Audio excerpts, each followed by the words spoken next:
Welcome to this tutorial. In today's guide, I'll show you how to view the last enrolled contact in a HubSpot sequence using the sequence ID. This is a powerful feature for anyone managing multiple campaigns and needing clear visibility into their outreach.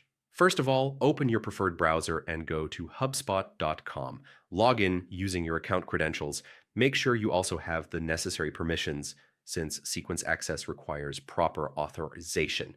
Once you're logged in, head over to the sales section. This is where all of your sequence-related tools are located. Next, click on Sequences. Here you'll see a list of every sequence you've created or that you have access to.